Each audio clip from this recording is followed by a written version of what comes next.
This is Blue Nile Tutorials. Here, we'll break down the auditing process step by step, including the vital topic of audit documentation. Audit documentation, often called working papers, is the record of all procedures performed, evidence obtained, and conclusions reached during the audit. It serves several purposes: supporting conclusions, demonstrating how the auditor arrived at their opinion, compliance, ensuring the audit meets professional and legal standards, future reference, providing a clear trail for review or subsequent audits. Good documentation is detailed, organized, and leaves no room for ambiguity. Let's get started.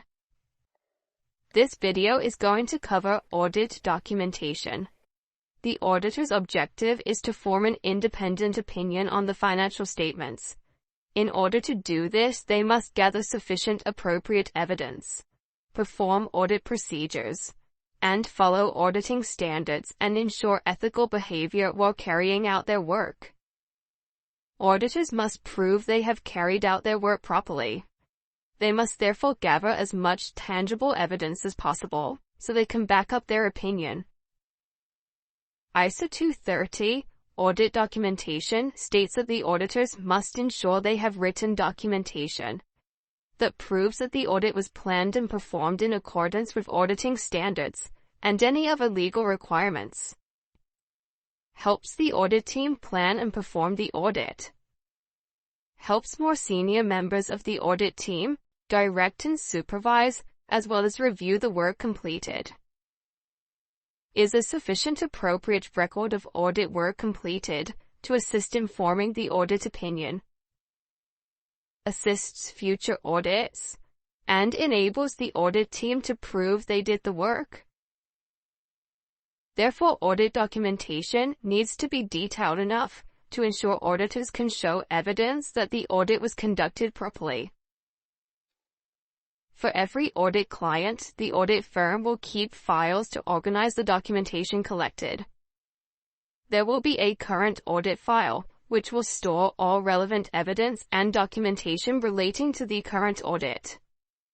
And there will be a permanent audit file, which will store all client-related documentation that would be useful for current and future audits. This would include previous year's financial statements, client organization structure, key personnel, contact details, and so on. All correspondence must also be stored, so there is a trail of evidence that proves the communication between the auditor and the client is effective.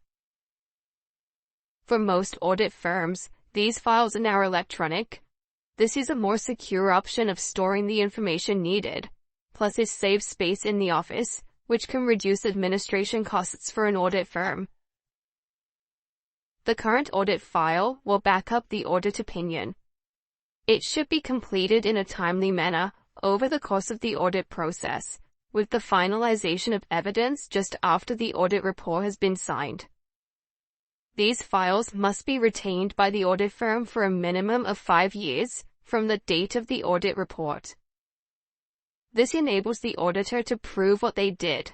For example, if the client was to take legal action against the audit firm for negligence. The current audit file has 3 main sections: the planning section, audit performance, and completion. The planning section will document all of the considerations made during the planning stage and clearly show the direction the audit should take.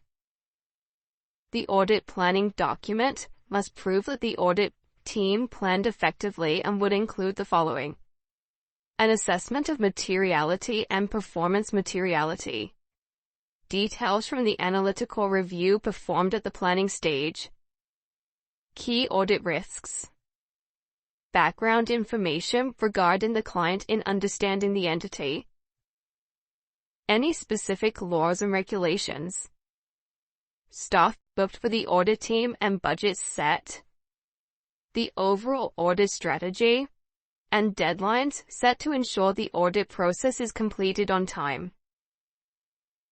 We can see that this is a very detailed document which reflects the importance of the planning stage. If the audit is not planned properly, it may cause significant problems later on in the audit, including possibly forming an inappropriate audit opinion. The audit performance section will include all documentation and evidence collected that relates to the audit procedures carried out. These are the audit procedures carried out on the systems, transactions, balances, and disclosures relating to the financial statements. The audit procedures are carried out when the audit team is out of the client. The team must ensure that they can prove this work was carried out properly. Without this work and the evidence collected from it, the auditor cannot form an opinion on the financial statements. For every test carried out, the auditor needs to prepare something called working papers. These are several documents organized to prove the balance in the financial statements is true and fair. To illustrate, let's pick the bank and cash balance in the financial statements. The working papers relating to this will include a lead schedule, backup schedules, and audit programs. The lead schedule is the first document seen in the section for each balance. It will show the total balance, which will agree with the balance shown in the financial statements. Therefore, for this example, it would show the total bank and cash figure shown under current assets in the statement of financial position. Behind this will be the backup schedules. These will be individual schedules for each sub-balance, which makes up the total balance in the financial statements.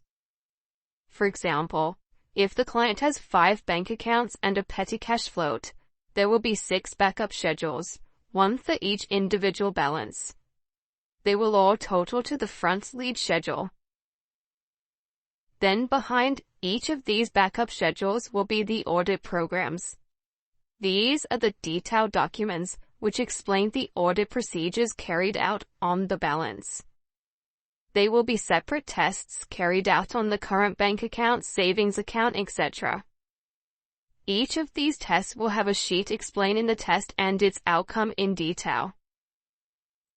Each audit program must show the following: the objective of the test, for example, the financial statement assertion that is being tested, a description of the audit work being carried out, how the sample was chosen to test, the outcome or conclusion from the work carried out, shown clearly who did the work by a signature and name, the date it was completed, and who reviewed the work at the completion stage.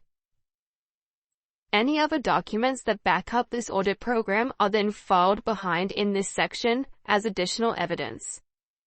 For example, copies of the bank statements, the bank report, and the letter sent to confirm balances, and a copy of the bank reconciliations will all be stored with the audit programs.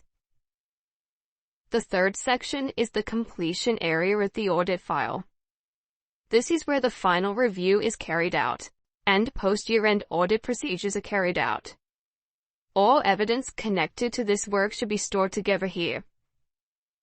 The key areas of the completion stage are the final analytical procedures, disclosure checklist for accounting standards, summary of unadjusted errors, a record of adjustments made since the trial balance was produced, the subsequent event review, the going concern review, written representations, the draft financial statements, and a draft management letter or report to those charged with governance.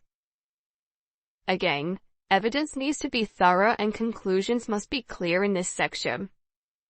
The review should be made by a senior member of the audit team, and evidence of who reviewed the audit work must be shown. The audit file and all of the working papers produced by the audit team belong to the auditor. Access to the working papers is only permitted if authorization is given by the auditor. Some of the reasons for this are that some of the information held in the file will contain sensitive information about the client. They therefore have a duty to protect this. If any of the work is lost or stolen, it would need to be recreated in order to form an opinion. This would be at an expense. There is a risk of evidence being tampered with, This could affect the opinion being formed at the end of the audit process. All evidence must be kept secure. To summarize, ISO 230 gives guidance on what documentation is needed for an audit and how it should be managed. Documentation is retained for the current audit, for relevant information to assist the auditor, and any correspondence between the auditor and the client. Documentation for the current audit is split between the planning, audit performance, and completion sections of the audit file. Evidence collected relating to the audit procedures carried out is referred to as working papers, and must be sufficient and appropriate to prove the balance it relates to in the financial statements. Evidence who did the work and who reviewed it in the audit team must be present, and the documentation must be completed shortly after the audit report is signed. I hope you found this video useful. Thank you for watching.